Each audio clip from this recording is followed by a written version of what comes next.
Today is the third part of the subject Prisca Theologia.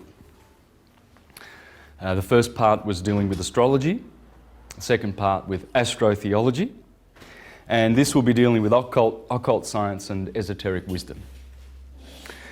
And what I will endeavour to do is to present this ancient theology, Prisca meaning ancient, in a syncretic way. Okay, so syncretism was something that the Renaissance people knew a lot about, because Pico, one of the foremost Renaissance masters, he pretty much brought syncretism to the attention of the world when he went down to Rome with his 900 theses. Here they are. That's another zero to the 90 theses of Martin Luther 30 years after Pico. Anyway, Pico went down to Rome and he decided that he would challenge the Vatican to a debate to prove that all the sciences, all the philosophies and theologies and schools of thought can all be syncretized into one homogeneous, harmonious unity of teaching.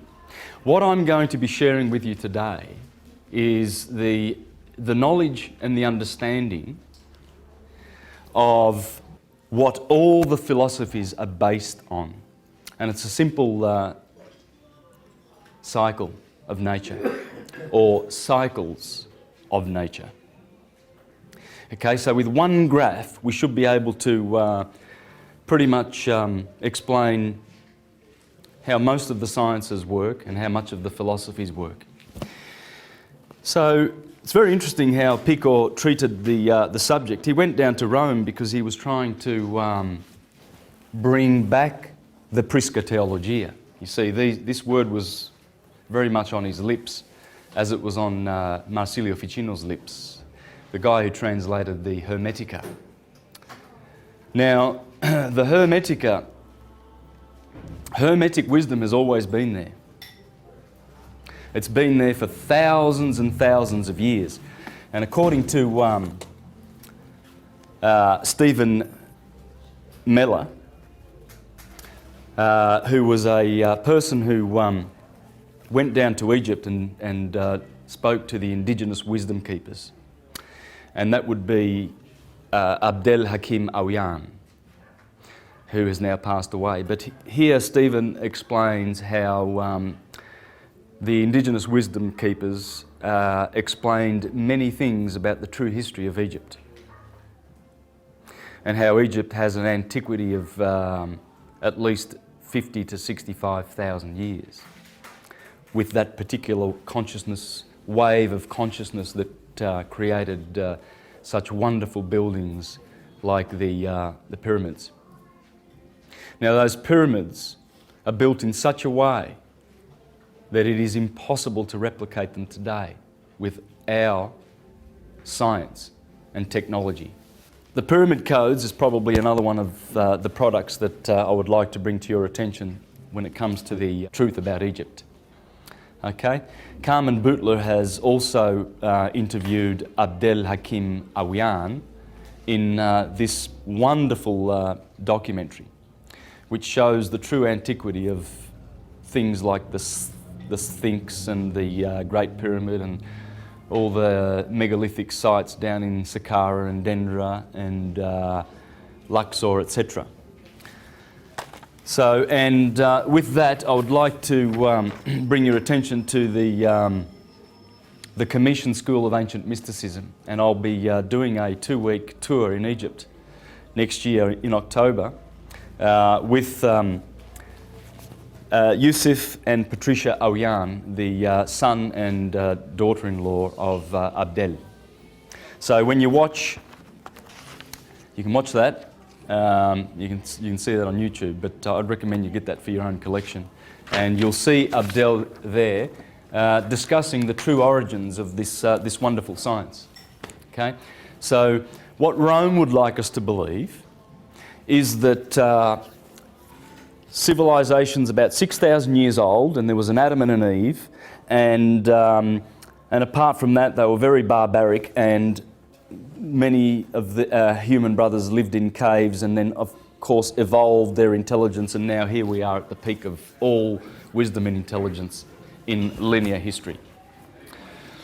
Whereas the Prisca Theologia proves that this is false. Absolutely false. We live in cycles whereby consciousness grows and then recedes. Grows and then recedes. And we have been at the bottom of a wave of loss of consciousness for about 5,000 years. Again, according to Abdel, the indigenous wisdom keeper, and we've been in the age of Amun for 5,000 years. And it's the age of darkness and slumber, spiritual slumber. And before that was the age of Aten, you see, and which had more light. Okay, and then it goes back and back to the golden age. But we've been at the bottom of the wave for such a long time. So syncretism is all about bringing back the unity of the religio/science that we once enjoyed on this earth. So there is abundant proof that once upon a time we were all united in the one science. And the proof of that is in that we find that the gods of various cultures seem to have the same deeds to their credit and the same numbers and the same names, etc. For instance, Zeus of the Greeks seems to be very similar in his actions and behaviour to Jupiter of the Romans, etc., etc. And Thoth of the Egyptians seems to be the same guy that the Greeks call Hermes and the Romans call Mercurius, and the Hindus call, or the Easterners call Buddha.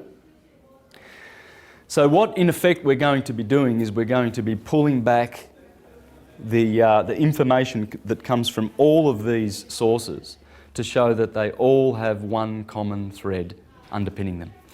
Now, the way in which we can do this is through one graph. And the graph you've seen many times if you've watched my presentations. Now, what I'm doing here is just following science and nature. You see, this is an old map of the Earth. And the old map is divided in two by an equator. And you have a northern hemisphere and a southern hemisphere. And usually on good maps you'll see the sine wave that goes through the equator and hits the Tropic of Cancer, and then goes back through the equator and then down to the Tropic of Capricorn. And this produces the seasons every year. Now, the interesting thing about this map is they placed the glyph of Aries right at the beginning here, and then you have Taurus over here, and then Cancer right on cue with the Tropic of Cancer. And then as you go along you have Leo, and then you have Virgo here, and the scales of Libra, right at the point of equilibrium, okay? The middle of the sine wave. So I'm going to follow this science, and what we're going to find is as we go through these 12 segments of the sphere, of the sky, is we're going to find all the characters in all of the mythologies, and including the holy, so-called Holy Bible. And we're going to discover a lot about science, a lot about fairy tales and nursery rhymes and mythologies, etc. And what we will discover is the fact that the ancients based all of their science on this simple science. because it explains how everything is produced in the universe. Okay, so let's just follow that. And we have, of course, the Tropic of Cancer above the equator, 23.5 degrees, and we have the Tropic of Capricorn below the equator, 23.5 degrees. Now, the sine wave, of course, you saw wrapped right around the Earth, okay, because that sine wave is produced when the sun appears to go through the ecliptic, through the 12 signs of the zodiac, because of the tilt of the Earth and its angle as it goes around in its orbit, producing 4 seasons. So what happens is, there is the path that the sun appears to take. Okay, and it makes that sine wave. Now, Aries, of course, we said starts here at the beginning, and this was Cancer, so we can pretty much draw a line there for Cancer. And then Libra was over here, and that would be the Tropic of Capricorn. So over here we have March the 21st, June the 21st, the solstice, the equinox, September the 21st, the autumnal equinox, and December the 21st, the winter solstice, from the northern hemisphere, of course, okay? Now, so these are describing the equinoxes, the days of equilibrium, and the days of maximum light and minimum light. So what we do is we bring this circle around. That's a bit of an egg shape, isn't it? Now, and we bring this the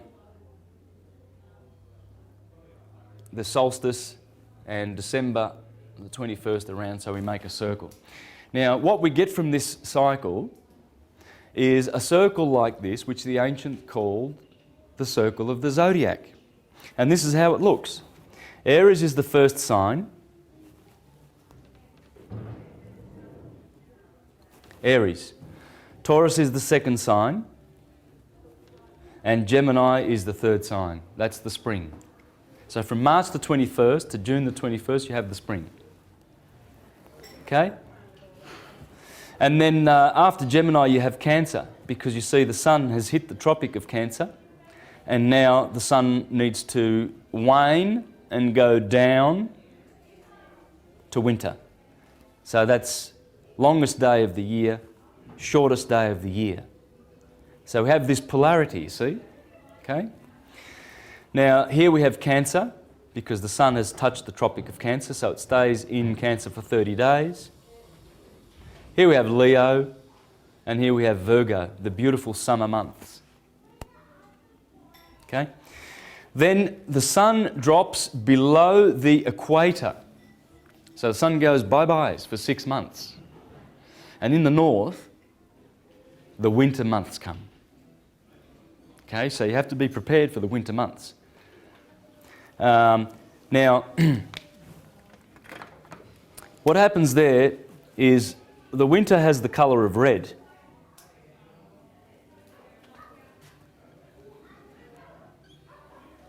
Because the sun is passing through the Red Sea.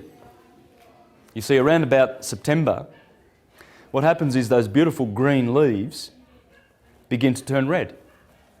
So they look around in the Northern Hemisphere and say, well, the sun's passing through the Red Sea, because everything in autumn turns red.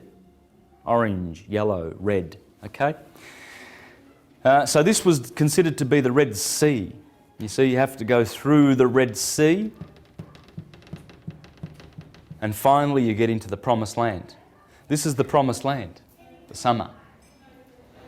And I'll explain why it's the Promised Land, but there's a lot of reasons why they called this the Promised Land. Okay? And here is the Red Sea, or Tartarus. And here we have Libra, Scorpio, Sagittarius, Capricorn, Aquarius, and Pisces. Okay? And this, of course, has the lush green look of vegetation, photosynthesis, because the sun is booming. He's happy in his kingdom. In fact, the sun rules, in astrology, the sun rules over here. Okay? The moon, she rules over here in Cancer. And then always next to those will be Mercury, always. Mercury can never be more than 28 degrees away from the sun. And Mercury would correspond to the disciple of Jesus called John, because John says, I was always near unto the Lord. I'm the one that the Lord loved. Yes, the Lord, as you will see in the mythologies and in the Gospels, that's this guy, Mercury. In any birth chart, you will always see the sun in its sign, and Mercury will be either a sign next door on either side of the sun or in the same sign as the sun. Okay? So check out your birth charts, and there's Mercury, always faithful and close to the sun. He can never be badly aspected to the sun. He will always be a friend and support of the sun in this science. Next to them will be Venus, because Venus cannot be more than 48 degrees away from the sun. You see, Mercury and Venus are actually inner planets. They are inside our orbit, smaller than our orbit and closer to the sun. Therefore, they can be blocked out by going in front of the sun. And what I'm referring to is our solar system is a vortex. Okay? This is exactly how our solar system works. We don't have a solar system where the sun is over here and then all the planets orbit on the same plane. That's ridiculous. It has been debunked by scientists like Walter Russell in this book. Okay? So what happens is, of course, we've got Mercury over here, and then we've got Venus, and then the Earth. And when Mercury goes in front of the sun, around here and here, always in this path here of the vortex, we don't see them. But scientists tell us that it's because Mercury or Venus has gone behind the sun. It can never go behind the sun. It will always be, the sun is always at the top of the cone, and the planets are always behind. So when Mercury and Venus disappear, which Jupiter, Mars and Saturn cannot do, because they are outer planets, so they can never be hiding, you see, behind the sun. And so, whereas these ones will be. So this is why we need to understand their placement. Okay, I'm teaching you a little bit of modern science. By the way, Nassim Harriman has got a good video explaining this solar system, and on my YouTube site, Mr. Astro Theology, you can see some science videos explaining how this solar system works. Okay, there's an Indian scientist called Palathadka Keshava Bhat, B-H-A-T. Okay, and you can see his video on YouTube where he explains how the vortex solar system works. I've included a bit of this in my presentations because I think we should consider this and try and wrap our minds around it, because this is going to debunk the old theory, just like this one debunked the flat earth theory, etc. Okay? So now we understand why these planets are always friendly to the sun, Venus and Mercury. Then next in line is Mars. Sorry, I've done something wrong here. Where's my green? Let me correct myself. I did put Mercury there. So Mercury and Venus is here. Sorry, I put Venus over here. That's the mistake that I made. Okay. So let's do that again. You've got the sun and the moon ruling. They are the most luminous orbs in the sky, therefore they rule summer. Okay. Now when you look at it, look at this as the four seasons: spring, summer, autumn and winter. So when you look at it, this July, August is the hottest time of the year. So, hello. right on cue, you find the Son dwelling in his house, in his kingdom of heaven.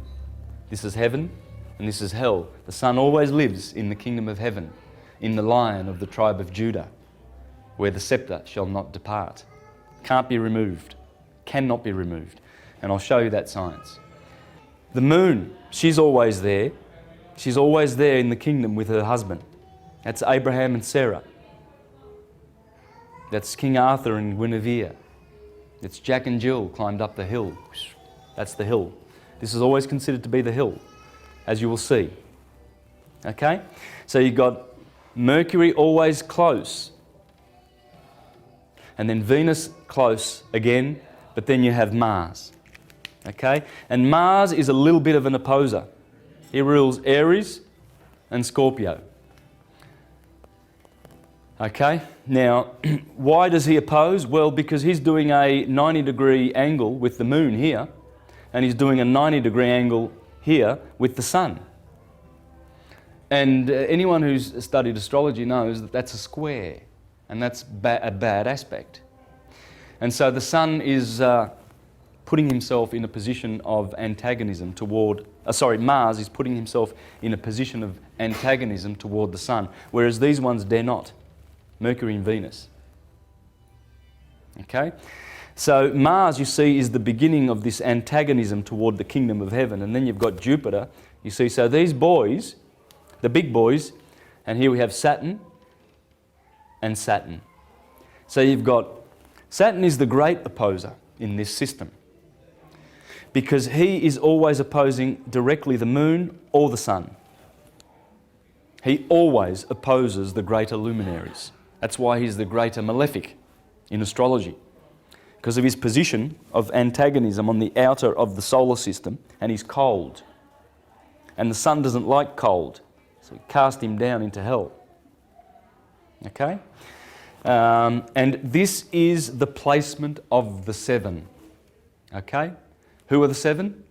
Well, the seven are always known as the archons or the cosmocrators, the ones who gouge out matter. You know, they've got knives in their hands, the little dwarf gods of Egypt. Or the potters of Memphis, the potters of Tar in Egypt. Or the Jews call them the Elohim. Very interesting word, Elohim.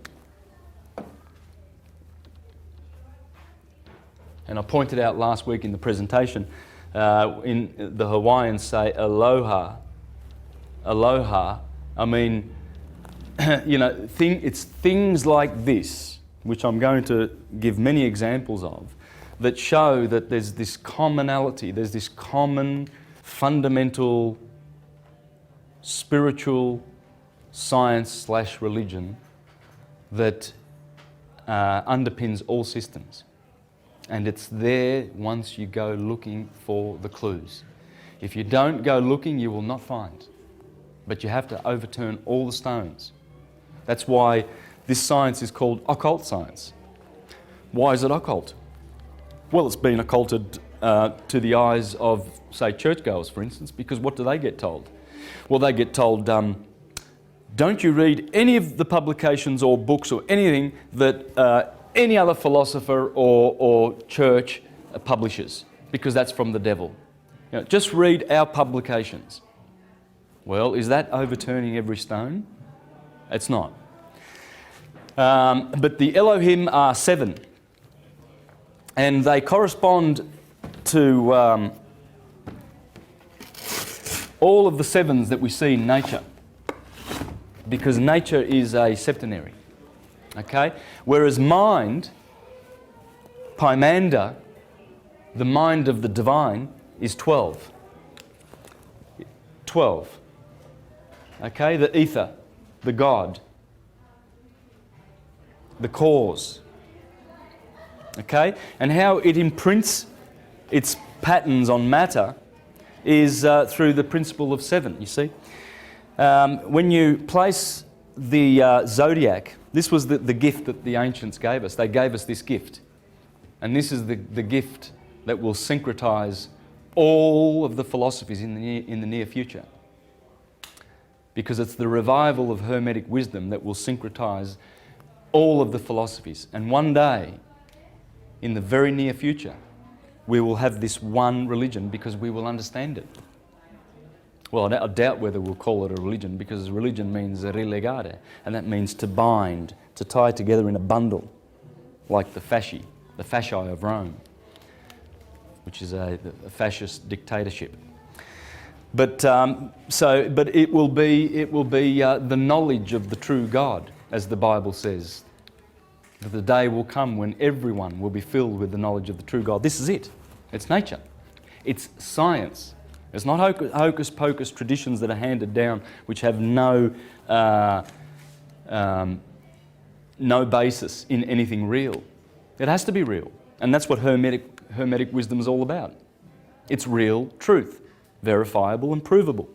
So when you place Aries over here at the equator, at the equinox, and Libra, the opposite, at the equator, the equinox, what you have is if you place the human being inside, you'll see the head always in Aries and the neck. And you'll notice that there are seven chakra points. You see, they go straight through and they live basically on the spinal column. And they are energy centers, they are wheels, you see. And St. John in the book of Revelation calls those the 7 seals that need to be opened. And the Lord opened the first seal, and I heard a voice of an angel. And then he opened the second seal, and I heard a voice of an angel. You need to study what the angel says, and you'll see that these are the bursting of the 7 seals. And the Elohim, the 7 planets in the solar system, the 7 days of the week. These are the cosmocrators, or the Elohim of the Jews. So what we do then is, as we go through this wheel, we begin to see that it tells a story. You see, the sun tells a fabulous story as it goes through the seasons. Here it tells a story of conquest and how he has defeated his enemies down below in Tartarus. And who would they be? Well, just have a look. Winter. Capricorn and Aquarius, associated with Saturn. Saturn, he gets the pleasure of killing his brother's light, who he opposes. The great opposer, Saturn. He gets the pleasure of killing his brother's light on the last day of that cycle, the 21st of December, because he takes over on the 22nd. And Saturn kicks him out. He says, no fire in my quadrant. I rule this quadrant. See, here there's fire, cardinal fire, fixed fire, and mutable fire. Mutable because it must be extinguished. The cycle of heat and life generation must be extinguished by Mr. Cold. So he's always there, and he's ready to kill the light of the sun. So you see the job of Saturn. Poor guy. He gets disparaging remarks because he has to play his role in nature. So he gets to be a very naughty boy. Okay, and let's think about Saturn for a minute, shall we? Think of all the things that are associated with Saturn. The 7th day of the week is associated with Saturn. It's called Saturn Day, right? Saturday. And what usually happens on that day? Would that be the weekend, the day of revelry? You know, Saturday night fever. And let's go out Saturday night, boys. Let's go out on the tiles, right? It's always this guy. It's always Saturn, the bad boy. Let's have a look at the year. So that's the week. Okay. By the way, the moon does not dominate the week. Okay? Saturn dominates the week. I'll explain that later. It belongs to him. The number 7 is Saturn. It's the Sabbath day, the 7th day. It's the 7th planet. It's the one that is the one that is right on top, the top chakra. Saturn's here, the moon's down below, the bottom chakra. The Alpha and the Omega. So he dominates the 7th day of the weekend. He is the boss of the week, and I'll explain that later. All right, what about the day? What happens during the day? Let's see where Saturn appears during the day. If we have established that on March the 21st, the sun splits the day between 12 hours of darkness and 12 hours of light, well then the sun must rise at 6 o'clock in the morning, 6 a.m, and set at 6 p.m. It's the only days of the year where this happens. On the equator, the sun rises at 6 a.m. and sets at 6 p.m. Only happens on these 2 days, these 2 golden days. Right? So if you place 6 o'clock there, 12 midday here, 6 p.m. over here, and 12 a.m. over here, midnight, then you begin to see how Saturn is important in this cycle. Because Saturn rules from, Aries rules from 6 to 8, Taurus 8 to 10, Gemini rules 10 to 12, Cancer rules 12 to 2, 4 o'clock, 6 o'clock, 8 o'clock, 10 o'clock. Wow. Right on cue, we have Saturn turning up at midnight. And what happens after midnight? It's the naughtiest time of the day, is it not? You know, some people who are quite forward in telling you that they do their best work after midnight and etc.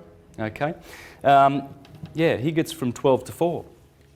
But the benefits of Saturn's rule is that you can do good thinking at this time of the night. Many philosophers and many geniuses have found most of their insights at this time of the night.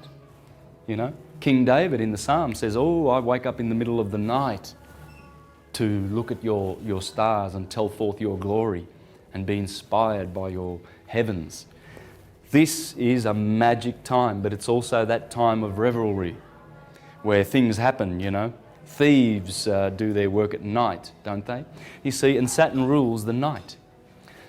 Now, let's have a go at the year. How does Saturn affect the year?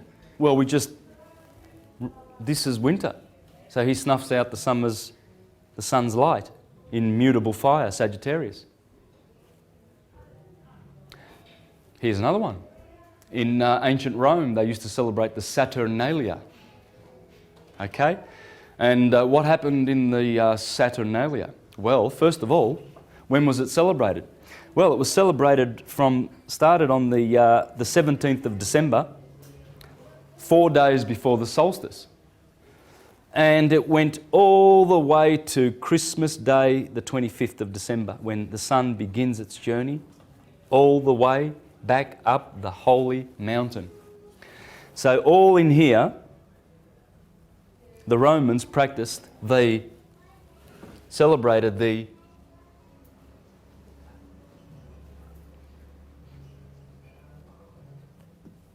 one of the most famous Bacchic orgies of history. Revelries. Absolute revelry time, man. Christmas is a reminder of the Saturnalia. In fact, it is the festival of the Saturnalia. That's what Christmas is. That's why you go out to your friends on Christmas Day and you get drunk and, you know, you abuse each other emotionally and everything like that. In Rome, yeah, you know, how many traumatic Christmases have you been through? Can you remember them? Any good ones? Oh, yeah. Well, they're good because there's good stuff that happens here too. It's not all bad. But it's about Saturn. That's the point. Look for Saturn. You've got to look at what he's doing. He's the one with the horns, man. And he's ready to reap your soul because he's the Grim Reaper. Souls ascend from the gateway of the gods here. This is the descent in the Tropic of Cancer ruled by the moon. This is the gateway of men. We come in through here, through that tropic. It's the Stargate. And we leave at this tropic. Capricorn's where we say bye-byes to fleshly incarnation. In fact, the rings of Saturn, that's the last sphere that we have to deal with in terms of physical incarnation, okay?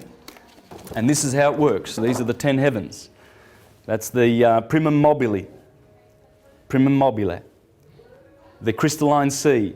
The firmament, where the zodiac is. This is what we're doing here, the firmament, the zodiac. And below are the 7 Elohim, the cosmocrators, the creators. Saturn is always on the top. This is the kingdom of Saturn. That's his kingdom. Because Saturn is chronos. Chronos is time. Chronology, etc. All those time words. So we're stuck in time. We're stuck in a sine wave. And I dealt with this last week. Sine wave is a sin wave. That's where the sin is, time. Because you're born in time, you must die in time.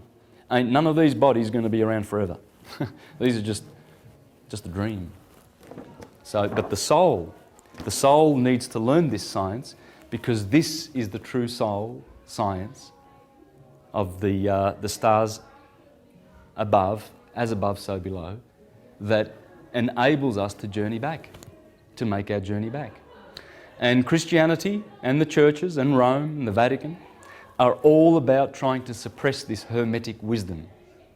Because if they can do that, they get to have more slaves on the planet for future harvesting their energies. You see? So it's very important that this wisdom be understood. It must be mastered. This is the structure of the universe, the material structure. This is how it works. And you live in this octave. That's the octave in which you dwell, dominated by these 7. They are responsible for every little atom and cell in your body being in the place that it is. All the cells, it's like a coagulation of molecules that have happily agreed to just work together as one organism for you to be able to exist physically on the physical plane on this earth. There's the earth at the bottom, the 8th sphere. And this is the descent of souls: Saturn, Jupiter, Mars, the Sun, Venus, Mercury, Moon. And they are the 7 chakras: pineal gland, pituitary gland, throat chakra, heart chakra, solar plexus, and the generative chakra, and the root chakra. And as we activate those powers and get those little wheels a-spinning, we actually go up back to heaven. And heaven is here, in the body. As I will show you later, part of this science is all about the body. In the scriptures they talk about the Holy Land. It's no use going to Judah, it's no use going to Egypt. The Holy Land is your body. The body is the Holy Land. Here is the Holy Land, guys. That's the ecliptic, the 12 signs of the zodiac in the body. Pisces in the feet, Aries in the head. The Pleiades right on cue. That should be sort of more up in the head area, but the Pleiades are in Taurus, which is in the head, in the centre of the head.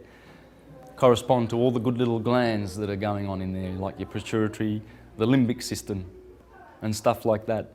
All in here. And the spine, this is the Holy River, right? And Sodom and Gomorrah is down here in the bottom chakras, the red chakras. That's Sodom and Gomorrah. And this is the river. Eridanus is the great river. There it is, the Eridanus. This is one of the deacons of Taurus. Eridanus is the Jordanus, the Jordan River. It's in the head. That's heaven. This is earth. This is hell. Heaven, earth, hell. So above, Midgard, inferior, infernal. Infernal always carries with it the colours red. In fact, in the occult science, they taught that everything below the kidneys was considered to be Egypt. This is Egypt. And this is why God's children, the elect, go through the Red Sea and must come out on the other side of the Red Sea in order to be saved. And this is exactly why they celebrate the Passover. Right here on cue, and they eat the lamb, the sacrificial Passover lamb.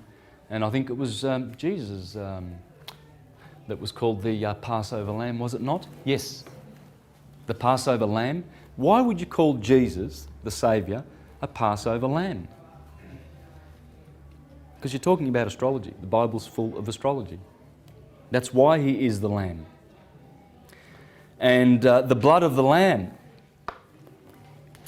The blood of the lamb is the sun's rays, the beautiful photons that drench us in the spring.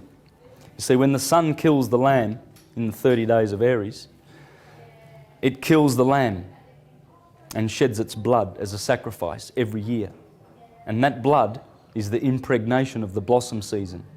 And then the fruits come from that blood, from the death of the lamb.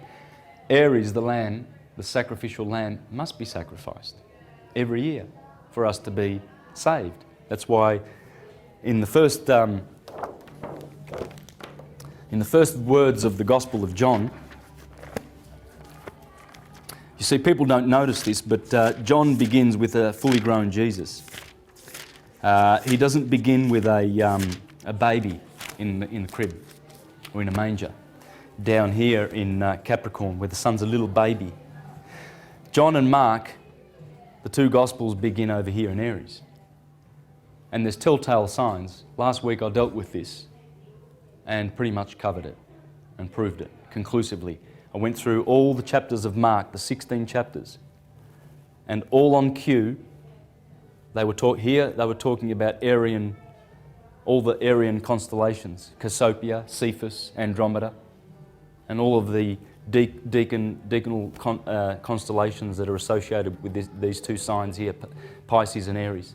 And then it talks about, the early chapters of Mark talk about light, which is the Pleiades and Venus, the two lights of Taurus. And then it talks about your brothers and twin, etc., etc. And then it goes, here's the transfiguration of Jesus, right on cue, I think in the 8th chapter of Mark, where the sun is transfigured. You see? Now, John, this is the first chapter of John, okay? Verse 30. The next day, seeing Jesus coming towards him, John said, "Look, there is the Lamb of God that takes away the sin of the world." First chapter of John.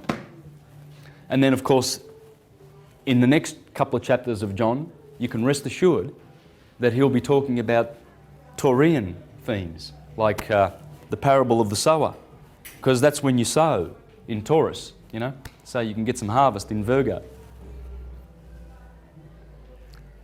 etc., etc. And it's all on cue. It's in the Gospels. So what I'd like to do now is I'd like to... I did explain, you know, Saturn, where to look for him. Okay, in the week, he controls the day of revelry. That'd be Saturday, right? And then Sunday, of course, everybody gets good and goes to church and does their family things and repents from Saturday night, don't they? Yeah? Let's be good. Yeah, but Saturn, but that's because the sun is, you know, he's warm and he's gracious and beneficent, magnanimous. Whereas Saturn is cold and withdrawing, and rather than mankind being alert and awake and everything, they're sleeping during these hours of Saturn. So he's dealing with introversion and going within. That's where the light of the sun pierces matter. Here it quickens matter, as Manly P. Hall says. Here the sun is quickening matter, but here it pierces through matter. And here we go within. Here we go externalizing, you know, going touching stuff and seeing stuff with our eyes because the sun's out. So you see, it's not bad, but you can see where Saturn is associated with bad. Also during the day, you know, he's got his 12 to 4 rulership. During the year, bang, Saturnalia. And by the way, this is where they used to weep for Tammuz, you know, in Babylon, where they used to, where Ezekiel and Daniel were complaining that the children of Israel were weeping for Tammuz, you know. Why would you weep for Tammuz? Well, Tammuz Day is the 21st of December, and Tammuz is Saturn. And so, yes, the Romans were, you know, exchanging gifts. There was amnesty in Rome. You know, during the Saturnalia, I mean, there was a lot of revelry going on. Believe you me, people were getting blind drunk. Anything went. Anything went. You could do whatever you wanted on the Saturnalia. It was revelry. Big time. You know, gift-giving, merriment, Bacchanalia, Bacchus, of course, being the god of wine. That was the festival of the Bacchanalia. And we still say in Italy, per Bacco. You know, we say, good on you, Bacco, the god of wine, because he's blessed us. And the sun is the god of wine, Bacchus, who gives us wine in September all the time, every year. That's where the grapes get mature and pressed, and that is the season of wine. That is the season of bread, the bread and the wine.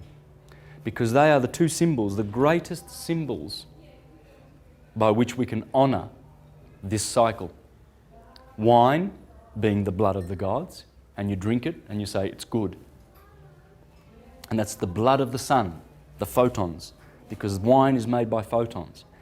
But it's the process, it's the end of the process. You see, you've got all this watering of the plants, and then you cultivate the plants, you weed them, you look after them. Finally, you reap your harvest, and then you bring them into, indoors, and then you press the wine, and then you let it wait for, to cure and to mature, and then you open your tap and you take out a glass and you drink it.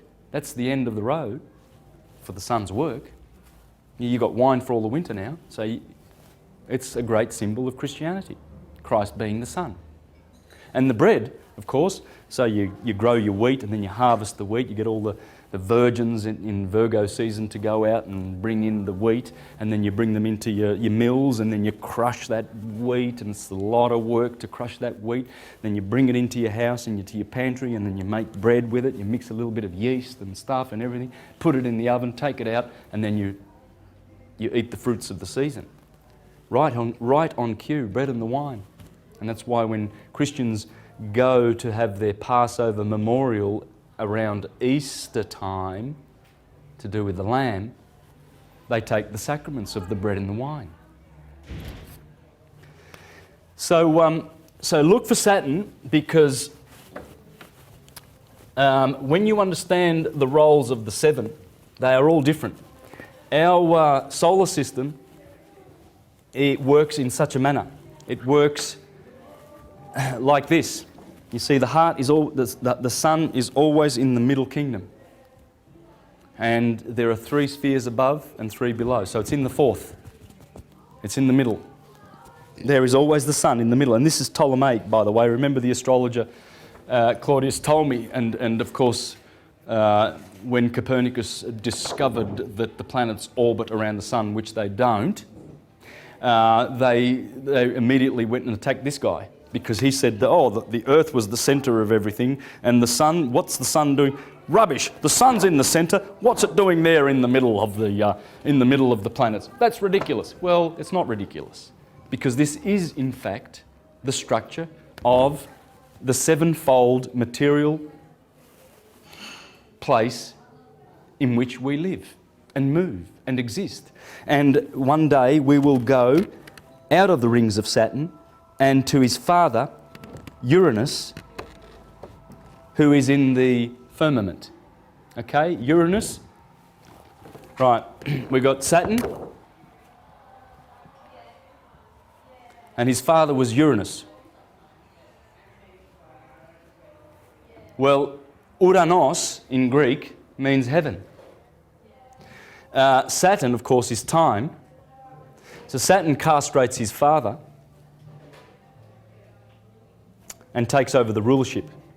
What that's telling you is that time, when you come into this solar system, you're under him. He's the boss, the Lord of the Rings. He's the Lord of the Rings because it's one ring to rule them all. And he has rings. He's the planet of rings. Okay, and he swallows his children. Anyone who comes into his kingdom must perish in time. So what happens is we go back to Uranus, we go back to the heavens, and out of the control of Saturn. Now this is going to happen. By the way, at the moment there is a beautiful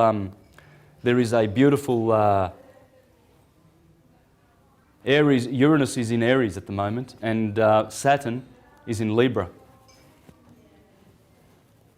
Saturn exalts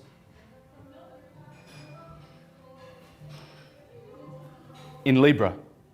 He's having a good time, and Uranus loves Aries. Uranus is up here, right now, in the skies. Take note of this because this is very, very revolutionary. It's in all of your heads. Uranus is causing a lot of social changes down below. Take note of these things. Uranus will be here for another 13 years in Aries. And Saturn will be here for a couple more years in Libra. And this is what's happening now around the world. This is the justice that's going on. The heads are rolling right now because Saturn is here in his sign of exaltation. Pluto's in Capricorn. That also has to do with judgment. Pluto being in Capricorn, over here, these three boys, they're changing the whole scenario downstairs. All right, guys, so now this is back to, what I'm doing now is I'm making a bigger version of what I did before, and the Tropic of Cancer is up here, right? So the sine wave, you can see the sine wave continuing on down that way, okay? So what we've done is we've made this much bigger, and there's the Tropic of Capricorn. And so all we need to do now is fill in the bits, okay? And there's the beautiful glyph for the Earth, because the ancients knew what they were doing, did they not? Now, what we've got is, take note of this, fire, earth, air, and water. All right? That's the pattern that the sun takes. Aries. Taurus. Gemini.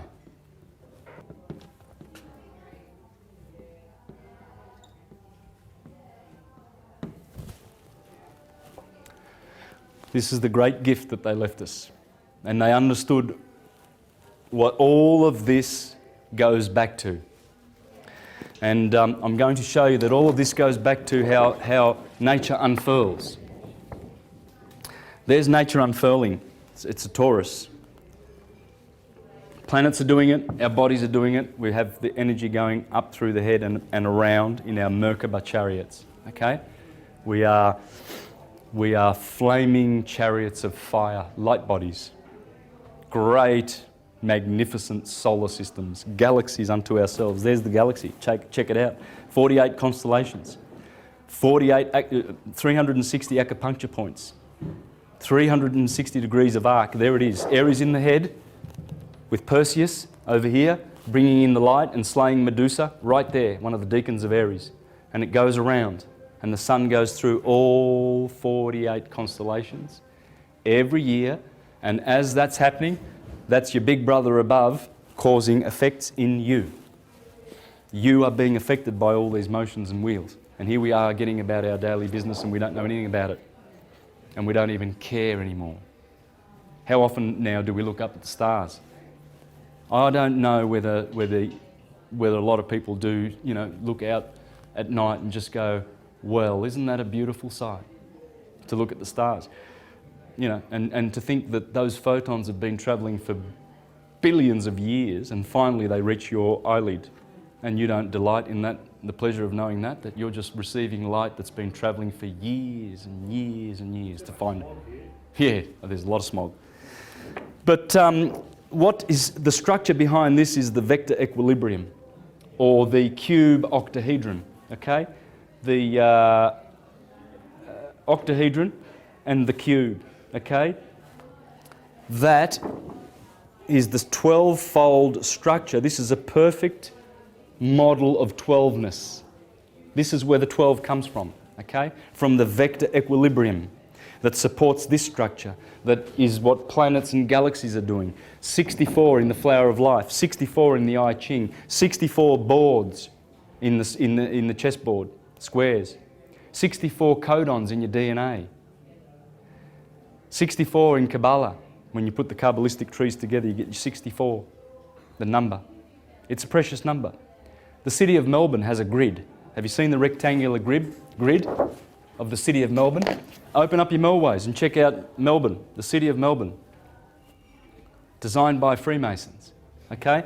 You've got, that'd be Latrobe, Lonsdale. Anyway, look, you've got to check this out yourself. It's 64 grids. 64. It was designed that way. 64 blocks in the city of Melbourne. That's where I play my guitar, right there in the middle. In the middle of the 64. In the Burke Street Mall. But check it out, and it comes from this, 12. In the vector equilibrium. What we've got here too now, I'm going to go and try, I'm trying to be nice and slow because I do go very fast. So I want to just take my time with this and it'll sink in a lot better. You've got cardinal, cardinal, cardinal and cardinal.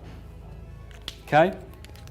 Fixed, fixed, fixed, fixed. And, oh yes, I got pretty blue. Woohoo! Mutable, mutable, and mutable. Okay, so this is basically the science that they left us with, and everything here is all on cue with what's going on in your body and with what's going on upstairs. For instance, fire in Aries, that's the brain. Fire is electric. Well, in the morning, when the sun wakes up at 6 a.m. and you wake up at 6 a.m, first thing that happens is this turns on and your eyes turn on, both ruled by Aries and Mars.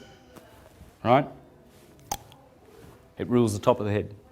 So you wake up here with fire because electricity needs to be working the electromagnetic computer that you have up here. Then the sun flips polarity from 8 to 10 and it gives you earth fixed. That would be the mouth. Earth rules this part of the body. So you put earth in your mouth, you see? And it's a magnetic polarity. Here, Gemini, that's Gemini and the two lungs. And Gemini needs air,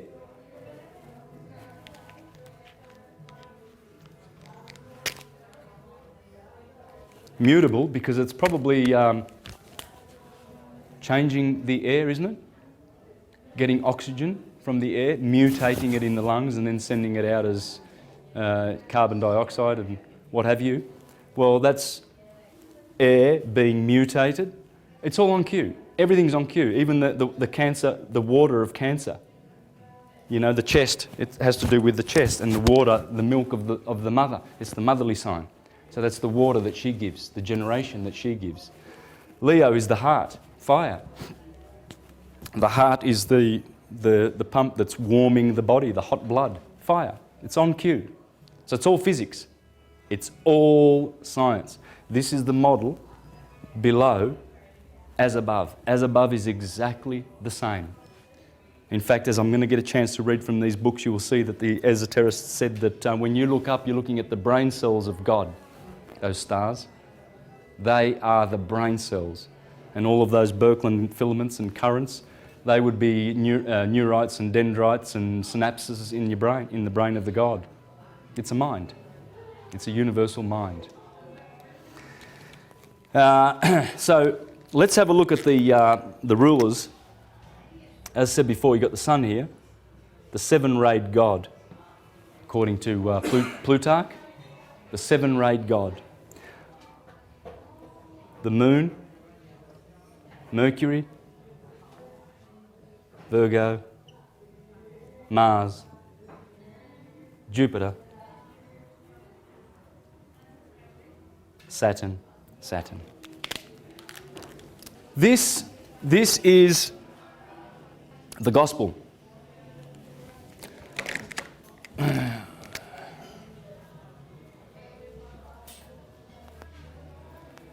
God's spell.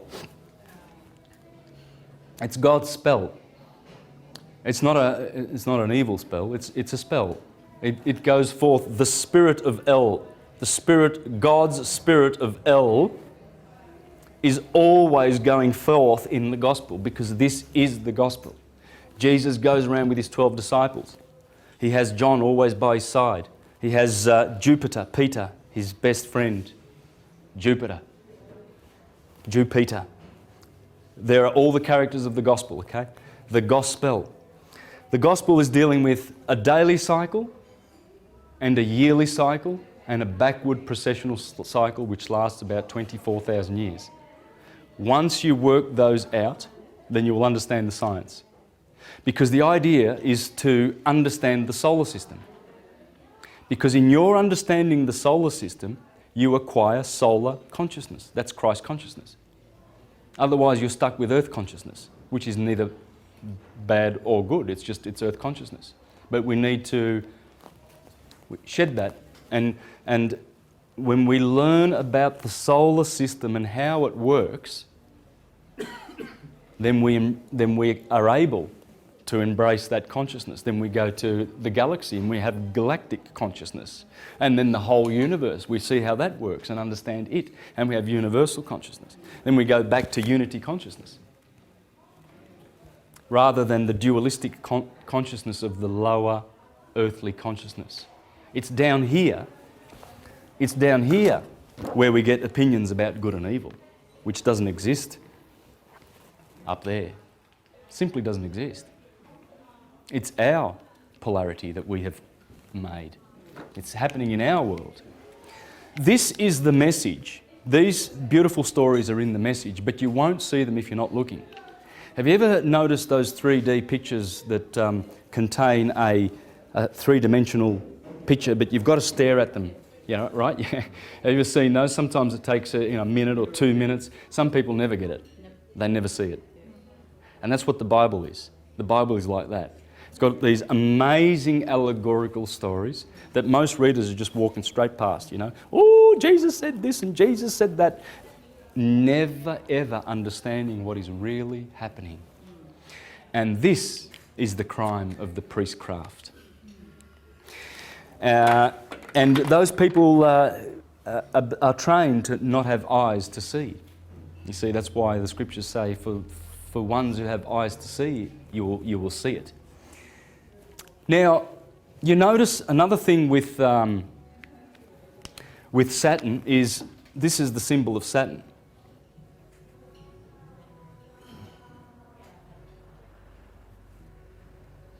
Did you know that, the hex?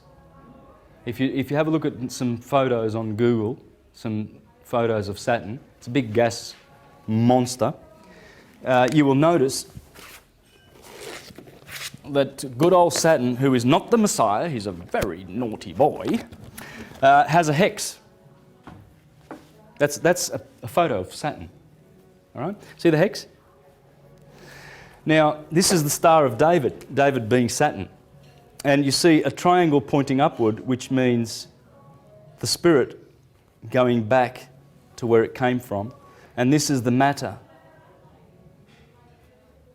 the feminine triangle pointing downwards. And that's the descent of our souls into matter. Okay, but the spirit will rise up again. You see, now as we go back into the age of Aquarius, Saturn rules Aquarius.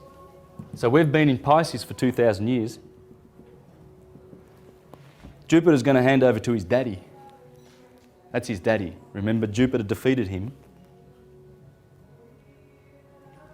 when Saturn was eating all his children, and then his Saturn's wife, I think it was Hera, she took Jupiter and she hid him away, and then she put a rock in a blanket, and then she gave it to Kronos, and Kronos ate it and burped and whatever and said, "Thank you very much," And he thought that Jupiter was gotten rid of. But Jupiter was growing up on Crete, right?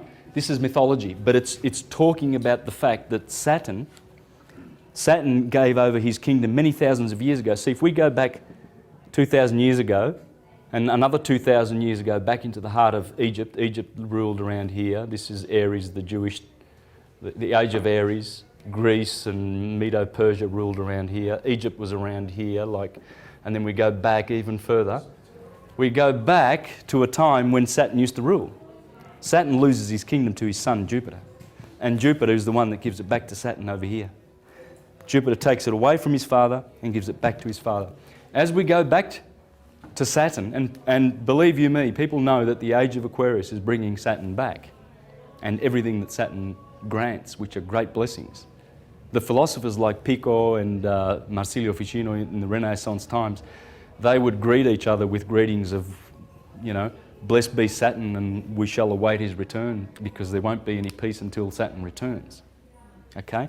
That's why you see the Star of David kicking around a lot, because these people, the Zionists, are pretending to be the true Saturnians, ushering in the new golden age, the one world order, with the UN and NATO, etc. These are the imitators. These are the pretenders to the throne. The age of Saturn will return, and it will be the Hermetic ones that will bring it back with peace and unity, not this criminal mob. But you have a look at this. The Bible always talks about things like, have you ever heard the beautiful expression, you shall be planted like a tree near a river? A tree is always happy near a river, isn't it? Because it draws water from under the table, the water table, yeah? And you see prosperous trees near a river. Well, that's what this is depicting. You see, a river works like this. There's mountains. Say, you know, you've got some mountains. And what happens is usually rivers come down off mountains, and they are tributaries to bigger rivers down the line. And here's the ocean. And just before the ocean, there's like a delta where the main, you see, and so there's all these rivers that feed into it, right? So what's happening is the rivers are actually flowing back to the source, you see.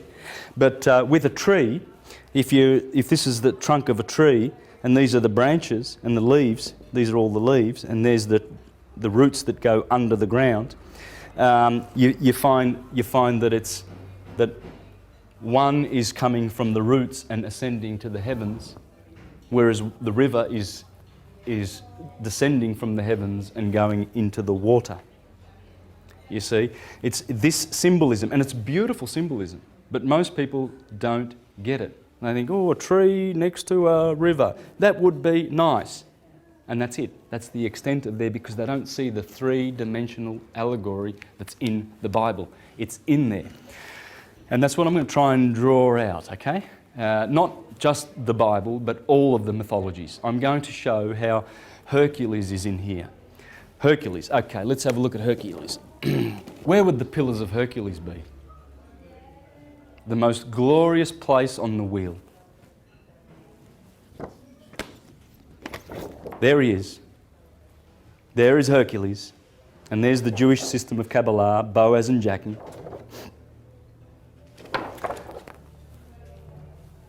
The pillars of Hercules, the two twins, Pollux and Castor, they always dominate the holy mountain of God.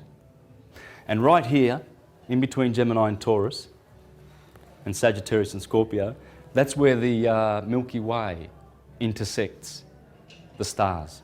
And you can see it here in my graph. You can see here, see the Milky Way faintly going through Scorpio and Sagittarius, and through, there it is there, faintly going through Taurus and Gemini, right? That's where the Milky Way intersects, right here. So this is the milk, and in Cancer is the beehive, the milk and the honey. This is the land flowing with milk and honey. And the pillars of Hercules are always up here. Samson, when he pulls down the gateposts of Gaza, and then he goes and kills that lion and he eats the honey, and then he gets betrayed by Delilah the virgin, who betrays him to all of these enemies of the sun, the fall. Starting with Saturn, starting with Saturn in his exaltation house, but this is the fall of the sun. This sign is the exaltation of Saturn, but the fall of the sun. The sun here is wounded. Scorpio bites the sun in November. The backbiter betrays the Lord with a kiss. And here is Draco, the constellation of the dragon in Sagittarius. Jupiter is there, Peter, in the Garden of Gethsemane, where Scorpio betrays the Lord for 30 silver pieces. 30 days of the silver moon. This is all betrayal. This is the sun being betrayed as it goes down. But here, the sun is glorious. There is Hercules. Hercules is the sun passing through Gemini, conquering his holy mountain. Gemini is always there. It will always be there at the top. The sons of Zeus, Pollux and Castor, one divine, one human. And that's why you have the two pillars everywhere, in every system, the two pillars. There's the Arch of Titus, and he tells you, look at that, there's the Jewish menorah. That Jewish menorah is right there, because Titus, having destroyed Jerusalem. And there's the Jewish menorah, people. Ephesus, this is the... In Revelation, these are the 7 congregations that are in Asia. Ephesus, Thyatira, Philadelphia. Interesting. Philadelphia. Any Greeks? Brothers. Yeah, love of brothers. Would that be the two twins, Pollux and Castor, and the love that Pollux had for Castor, that he decided that he would give up his immortal life so that he could save his brother Castor, and they shared immortality every year. One would have immortality and one would have mortality. That's the love that they had, brotherly love. Philadelphia, right on cue. Here you have Sardis, which means the peak. Sardis means, Pergamos, which means the peak. Sardis, which means the king, the lion. Here you have, anyway, it's on the video.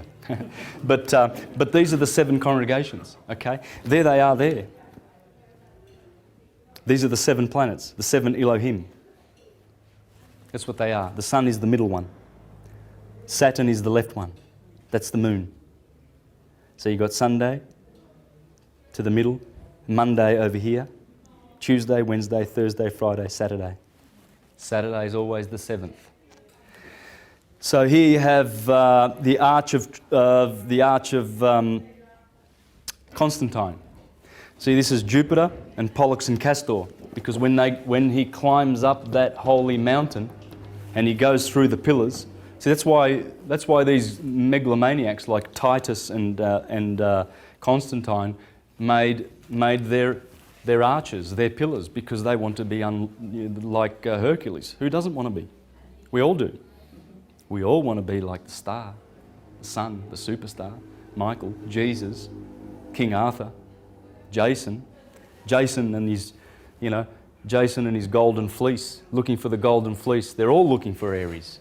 All of them. The Jews are looking for the Passover lamb. The Christians want the Lamb of God that takes away the sin of the world. Everyone wants the lamb. The lamb is here. You see? That's the lamb. Because everybody wants to live here. We all want to go to heaven. And you go to heaven, there's no postal address for heaven. It's here, it's inside. You don't go knocking on St. Peter on the gates and, hey, St. Peter, is this, I think I've got the right address. I was told to come to, certain coordinates of the of right ascension and declination, and I've found heaven. It's not going to happen. It's in you. The kingdom of God is in you, and this is the kingdom of God. This wisdom. So, it's all the sun. Look at this. See?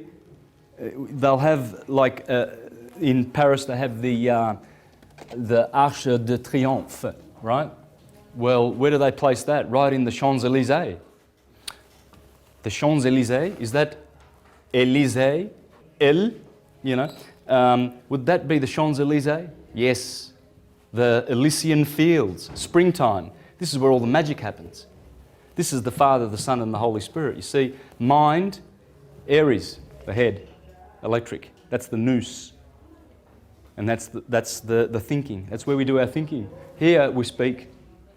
And Gemini, we do. Yeah? So we think, we speak, we do. And in fact, Aries is I am, I have, and I think, which is pretty interesting because that also is the process of doing.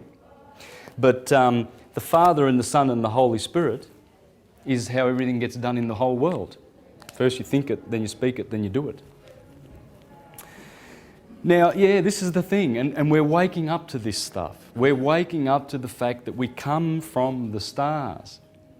Have you got any friends who swear that they come from Sirius or the Pleiades, or right? Well, let's have a think about it. Sam, what's your nationality? Our background's from Syria. Syria. Oh, let's have a look at that word, shall we?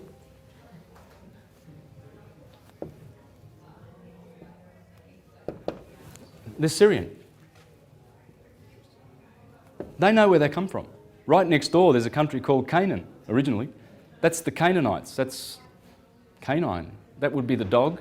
Sirius is the dog star. So the Syrians, the Canaanites, the Assyrians, etc., they know where they come from. You come from Syria, from Sirius. Most of us do. So it's still there. You can see this in the country, in the country of origin. Look at Italy. They say that the Romans come from Romulus and Remus, and they suckled on a wolf. That'd be the dog, the canine, and Mars. They claim that their descent is from Mars. You see the two twins. That's a dog, isn't it? A wolf. They're telling you the two twins of Gemini, Romulus and Remus, who are suckling Sirius. Sirius is always here. That's where Sirius lives, man. She's in between Gemini and Cancer. The dog is, in fact, Canis Major is a deacon of Gemini. Gemini. Let's have a look at that, shall we? Here we've got, there it is, Canis Major, the great dog. That's where Sirius is. Right there in Gemini, the twins. So the Romans, they know what they're talking about. What they're trying to tell you is that, we have ancestry from the dog. Check it out. We come from a dog star. And what about the tribe in the country of Mali, just near Egypt, the Dogons? Have you heard of the Dogons? Yep. The doggone Dogons. They know more about Sirius than most scientists. In fact, every 50 years they celebrate the orbit of Sirius B around Sirius A. And we can't see Sirius B, all we can see is Sirius. And it's a beautiful, bright, in fact, the brightest star in the sky. And around it is spinning around this, it's a carbon star. It is 300 times harder than diamond. Sirius B, okay? So you've got Sirius, and then you've got Sirius B. Every 49.9 years it does an orbit. And in 89, when Sirius B came in between Sirius and our sun, it caused the rotation of our Earth to slow down and speed up. I discussed this in the presentation last week. And so it has a direct effect. A star that we cannot see, 300 times harder than diamond. And it's spinning at 23 revolutions, 23 times a minute. A teaspoon of it would weigh tons on Earth. Tons, if not hundreds of tons. A teaspoon of the stuff from Sirius B. So, yeah, the Dogons, they every 50 years, they celebrate the orbit of Sirius B, a star that they can't see. How do the doggone Dogons know that? Okay, you can check this out on YouTube. Check it out, the Dogons and Sirius. This is the sort of stuff we need to look at because we're remembering these things. I mean, Sam doesn't have to remember. He knows he's Syrian, and that's that. He's Syrian. Full stop. And the Aborigines in Australia, there's some tribes that call the sun Ra. Well, that's Egyptian. And there's Hopi Indians that talk about Ra. Same name as the Egyptians. How does that happen? Because this was once a universal system, and it was destroyed by the theocratic patriarchal religions who have subverted the whole system and counterfeited it and given us historical figures to take their place, to enslave us. Everything in the Bible is a two-edged sword. It will save you or enslave you. Have a look at the word soul, the sun.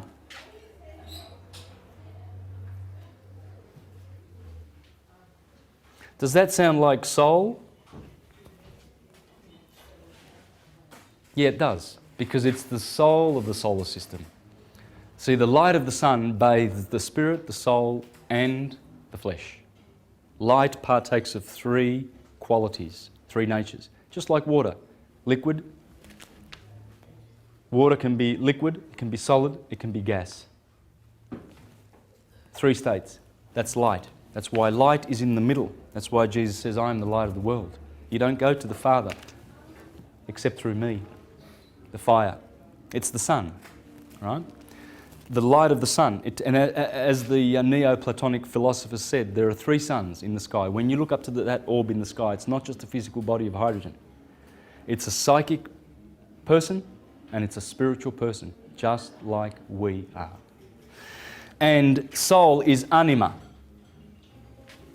And this is very pertinent because I'm going to be discussing today how the philosopher lived his life in terms of diet, in terms of actions, in terms of speaking, and all of that. So we're going to really benefit with some practical stuff here because it's got to be useful, and it is useful. And that's what I'm going to be sharing with you about the Prisca Theologia, how useful it is. See, the word soul in Latin is anima. Okay? Soul, animal. Keep that in mind because this is very, very profound, what we're going to be learning. You know, so we see these words and we don't really think of what we're saying sometimes when we go to our church to go and see a minister. You know, we don't sort of put 2 and 2 together. Min is stir, and we see moon and star, like a master. You know, when you get your master's degree, well, that would be a measure of the stars by degrees. Tong, tong, tong, tong, tong, tong, 360. So when you get good and you study, you get your master's degree and they give you a square and a round black hat of Saturn. They've squared you. Now you're a square. Now you're fitting into the system. But you get your master's degree. In Italian, that would be maestro. Bis maestro. Would that be astro? Of course, because if you're going to be good, you're going to be a star. And think about the word Christ.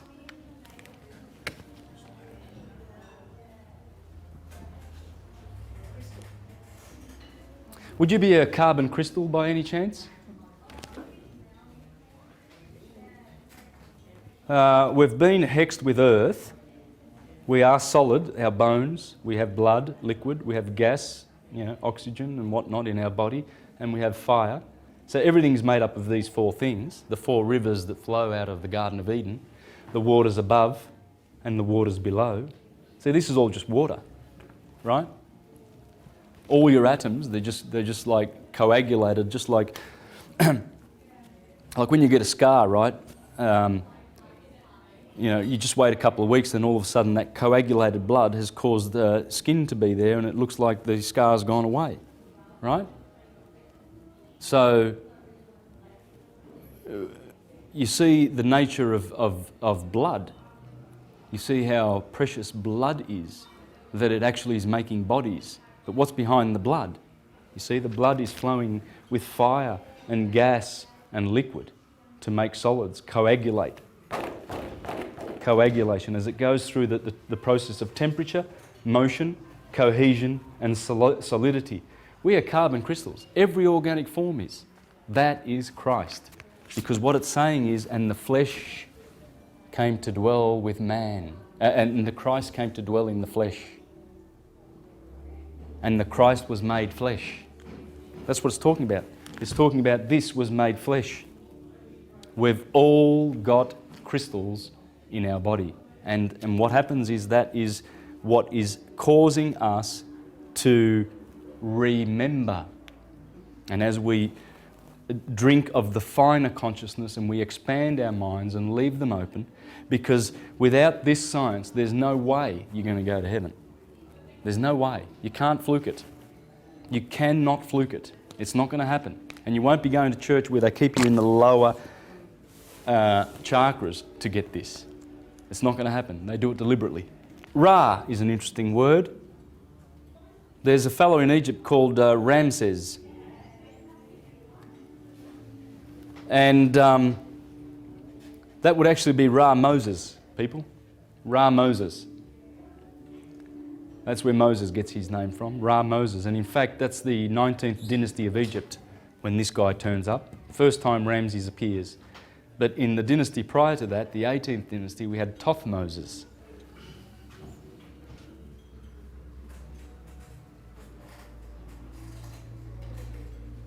There's many spellings for this, by the way. There's many spellings for Thothmoses, the ancient pharaoh of the 18th dynasties. In fact, Thothmoses III, that's the one that they reckon is the founder of Rosicrucianism and all of the Freemasonic schools come from that 18th dynasty. Most of them. Okay?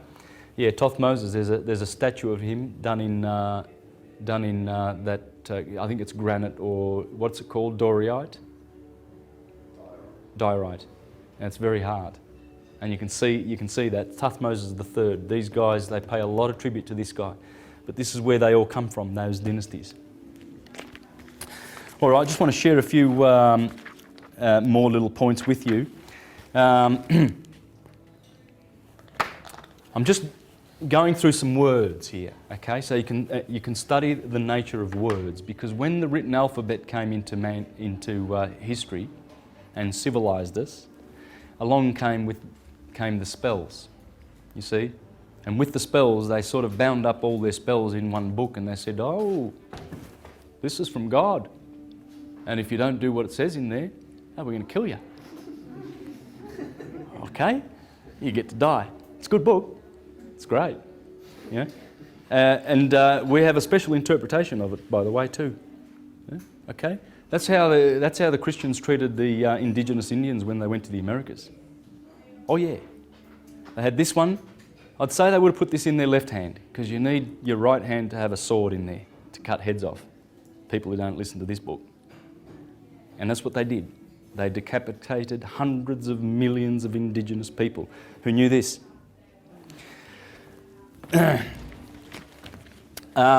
So the 7 days of the week would be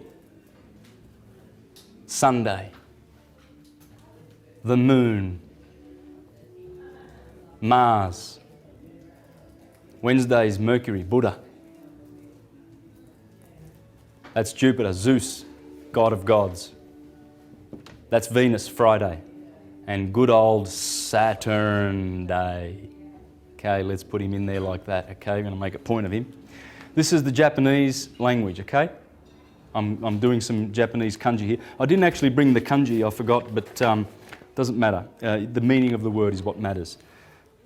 Sun is Nichi.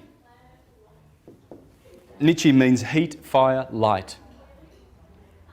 So you go to Japan and you've got right on cue, you've got Sunday where Nichiyobi is, right on cue, and it's heat, fire and light. Pretty interesting, isn't it? What about the next one?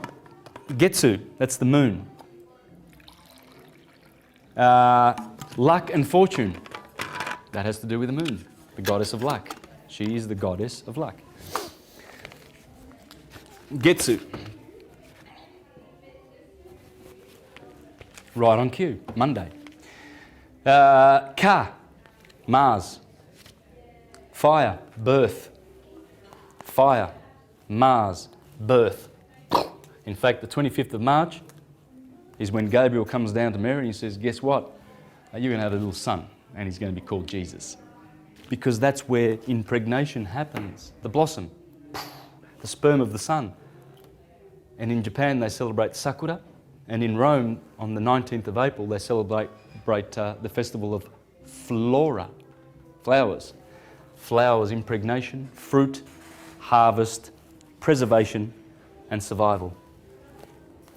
Then it starts again. Every year, Jesus, bang, has sex with the moon. And how do you know that? Well, because that's where Christians celebrate the Easter. It's full moon. Notice, Easter's always after the full moon, the first Sunday after the full moon, which the Jews celebrate on Nisan the 14th. And that's impregnation, because the moon is always opposite the sun in the Holy Mother of God, the Virgin. So when Easter happens, it's when the sun has crossed over First Sunday after the first full moon, because the full moon must be in the Virgin. The Virgin goes from here to here. You see, her glyph, Mary, it's like pretty much like a Mary. Whereas Scorpio's glyph is turned up with it's an M with an arrow pointed up, because all of this area used to belong to the Virgin.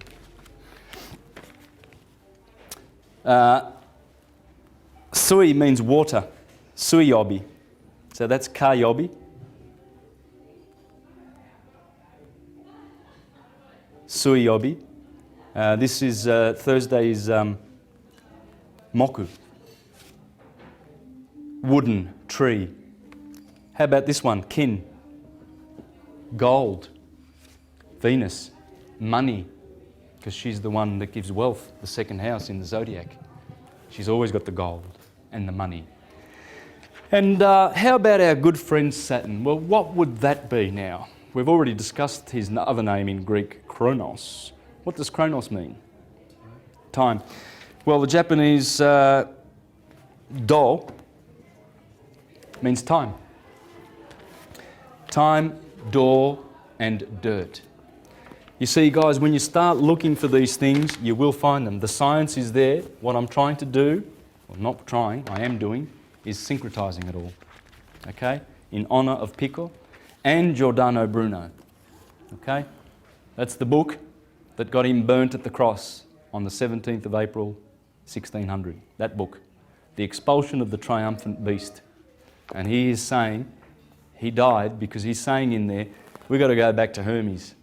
The world must return to Hermes to be saved, to bring back sanity, because religion ain't working. It doesn't work. It binds people and makes them fools and slaves. And this liberates. The Hermetic revolution was the Renaissance. It was based on pure Hermeticism. The founding of the Republic of the United States of America was pure Hermes. And I'm going to read to you from Thomas Paine. He's the guy who got the revolution going, by the way. Thomas Paine. You've got to read this guy. It's all about Hermes. All of it. Okay, I'm going to read from here. Thomas Jefferson, all those guys, they were Hermetists. And the Republic, which frees, is Hermes. What do you make of the suggestion that a certain proportion of them were Freemasons, and what association did Freemasonry have with Zionism all the way back then? Yeah, look, Masons, like everyone else, have been co-opted and invaded and overtaken by the Vatican and all its good little soldiers. Has many foot soldiers. The Jesuits, the Bilderbergers, the Trilateralists, the Council on Foreign Relations, any buffoon like a Henry Kissinger or a Zbigniew Brzezinski, these imbeciles who will sell their mothers for, you know, a pocket full of pennies. Traitors to mankind. But the Vatican runs all of that. It has gone around all around the earth, co-opting movements and changing the nature of them. You know, the Green Movement, for instance, it might start with genuine grassroots principles, and then all of a sudden someone comes knocking on the door and says, hey, we've got $1 million for you, would you like that? Oh yeah, well, there you go, there it is, but just sign here on the dotted line, and just what we're going to do is we're going to have one of our, we're just going to have someone to sit on your board for you, you know, and you know, help you make good decisions about how to spend that money in the future. And that'll be a Vatican agent. It's all the Vatican, it's all Rome. The elites run Rome. It's the biggest corporation in the world, and it hates this Hermetic wisdom. It has been persecuting it for 2,000 years, okay? Since the days of Hypatia and Theodosius in Rome, who said, just burn them all, burn them, kill them. They went around and pillaged and destroyed all of the universities and temples that were bequeathed to us by the Hermetists. In Alexandria, there was the Temple of Serapis, and they went down and they pulled down Serapis and they burned him to the ground, and they destroyed the library in Alexandria. And there was hundreds of years, or in fact it hasn't stopped. Only 500 years ago they destroyed all the Mayan codexes. Only 4 survived, the Popol Vuh. And you know, this is what they do. They go around destroying evidence that this existed. It existed, and it's coming back, and it will destroy all the fictions. This is here to come, to stay forever. We'll never forget this again. It's coming back. This is Hermes, guys, and rejoice that it's coming back. Have a look at Libra, the point of equilibrium, isn't it? Libra, those scales, those beautiful scales.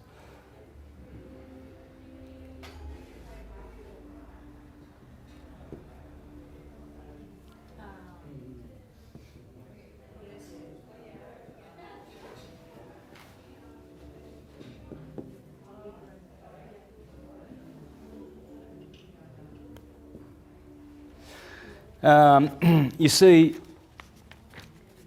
once you understand this science, you understand what's going on.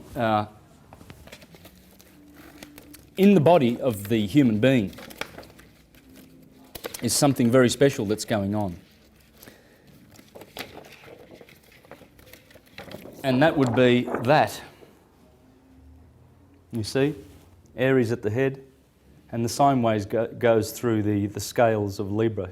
Look at the glyph for Libra. I mean, it's sitting there where 6 p.m. is and September the 21st.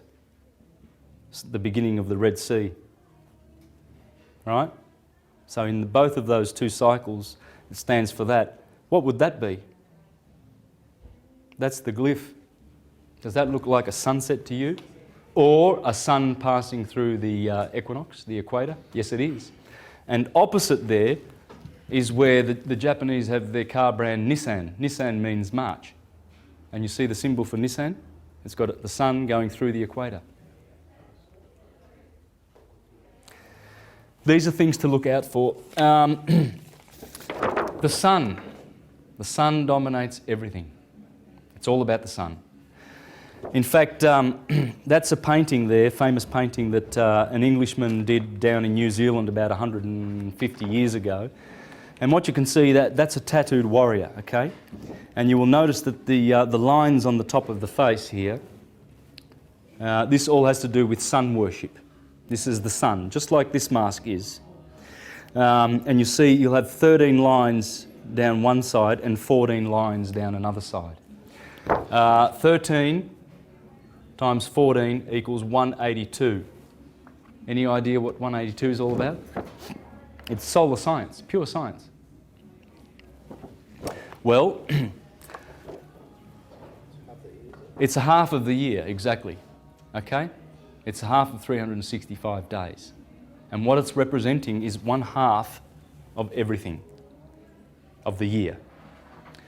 Now, but it's a symbolic number. It's not actually accurate, because this half of the year is exactly 187 days long, and this one is 178 days long. Did you know that? Yeah. The sun above the horizon takes 187 days. And below the horizon, it takes 178 days and a quarter. Marcus Manilius, in his wonderful poem, he talks about this when he says, take note that the crab and the twins and the bull all rise upside down. Because he said, these signs, where Sirius is, Sirius, and these signs, he says, they are slowing down the sun. You see?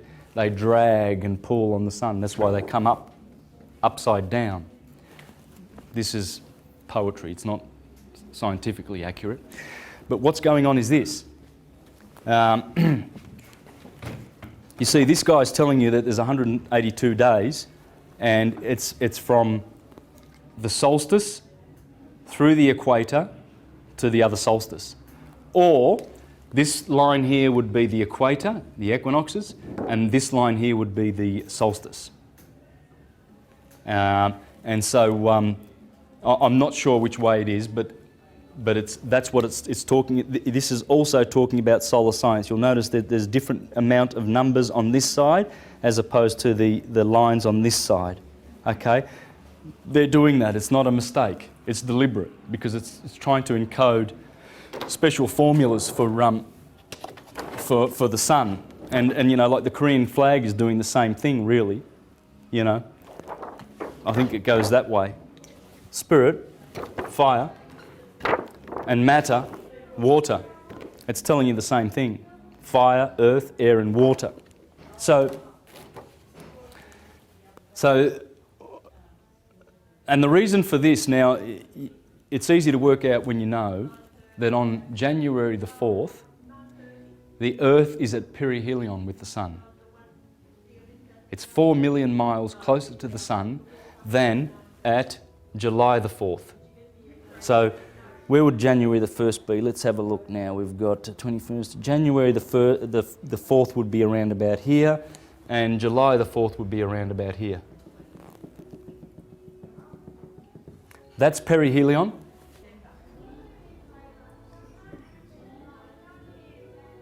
Helion is the Sun. So it's basically, it's perigee. Perigee. So let's, in our elliptical orbit, if there's the Sun, our Earth will be like, in its orbit, it will be like here, closer to the Sun, 4 million miles, by the way, and it has nothing to do with summer or winter. That the Earth being closer to the Sun down here in July the 4th, January the 4th, perihelion, that has got nothing to do with the temperature. Nothing at all. That's the tilt. Okay? So this is perihelion, and this is aphelion. Aphelion is here. July the 4th. You know, when you get all your Independence Days, all countries around the world celebrate, whether it's Canada, you know, Venezuela, whatever, many countries around the world have their independence over here because the Sun is conjuncting Sirius. Sirius is the one who gives independence and freedom. She is the Statue of Liberty. It's Sirius, the mother of the system. She dominates the whole star system that we're in. Okay, so that's why there's drag. Obviously there's drag because if we're in a binary with Sirius, this is how it would work. There's Sirius and there's our Sun, and we have an elliptic orbit, right, that we go around. Sirius also does this, like that. So there's our Sun, and our Earth is going around anti-clockwise like that in its orbit. And so this would be, here would be perihelion. And here, so here the Sun would be in Capricorn, and here the Sun would be in Cancer. So you see what's happening is because these two stars are flying towards each other. And by the way, Sirius is hurtling towards us at 12 miles a second. She's flying towards us, man. And with that Sirius B going around it. And every time Sirius B goes around, there's havoc on the Earth. Havoc. And she's hurtling towards us. So her speed coming, she's blue shifted now because for 12,000 years, Sirius has been observed to be red, right? When she turned the corner and they're hurtling towards each other, what's happening now is the Sun is being pulled up, and of course it leaves all this drag, which is this drag here. Right? Because when the Sun is in Sirius, when the Sun is heading towards Sirius and it's in that sign, it's being pulled up. That's the drag. But that is also explained by the vortex solar system. Okay. Now in 5 minutes we're going to have a break, so get a coffee and walk around a bit. But I've got some juicy stuff in the next 2 hours. Some really good stuff. I'm going to spend a lot of time on the diet of the philosophers, okay, and stuff like that. And I want to try and go through a whole bunch of quotes and stuff from various books and sources that establish this as a science. What do you think of that?